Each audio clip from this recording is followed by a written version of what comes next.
Raised beds are a very popular way to garden, and there are a lot of different methods.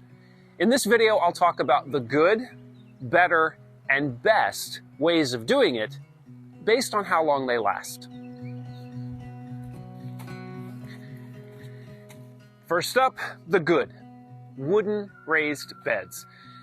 Wooden beds are probably one of the most common ways that people make raised beds. And you can use a lot of different types of lumber. They can be configured in a lot of different ways. And so that's probably one of the reasons why they're so popular. The reason I rank them as good is because they only last so long. The moisture from the soil slowly rots the wood. And if you live in a wetter environment, well, the outside is also slowly rotting away.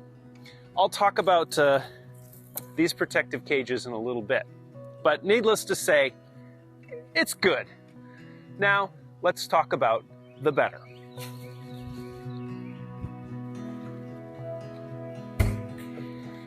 If you have access to food-grade barrels, and honestly, if you're paying for them, you might not be doing it right.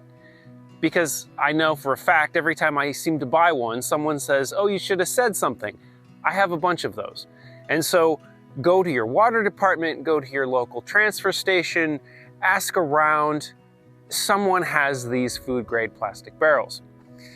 And what you do, because let's face it, they're ugly, is you cut them in half and you build a wooden box around them. And that's what I've done. I used pallet wood to make a box that surrounds the ugly blue or white plastic barrel.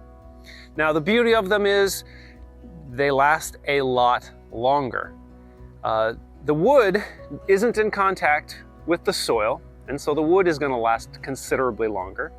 And obviously the barrel is going to last a long period of time. Now, why would I classify this as better? Well, eventually these do start cracking and leaking because of exposure to UV light. So that's why I give them kind of that middle ground of better. Are you wondering about the cage that I put over the top of my raised bed? Let me show you that. I live in the woods, and so there is an endless parade of animals that would love to get into my garden. That's why I eventually decided there is no other way than to have protection over the tops of my raised beds. Now, the way that I made these is pretty straightforward.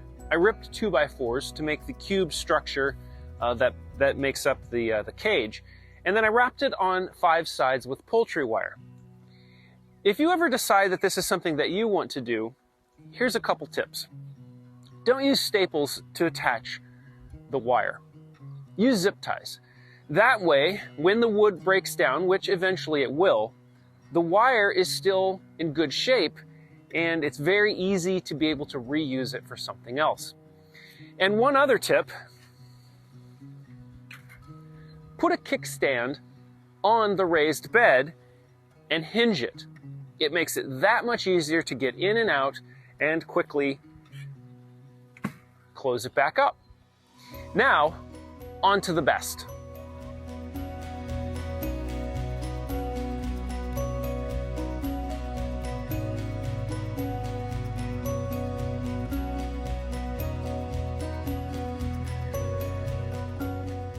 Metal beds.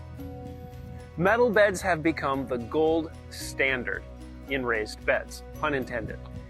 And there's a lot of reasons why they are so good. When you think about it, you know, this particular bed made by Vegiga, it was super easy to ship. It was super easy to assemble.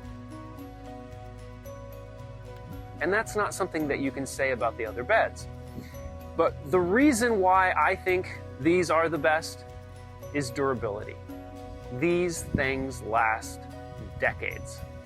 And so that puts them at the top of the list for me. Now, what do you use? Is there something that you prefer? I'd love to know what works for you. And as always, if you liked this video, you might like these.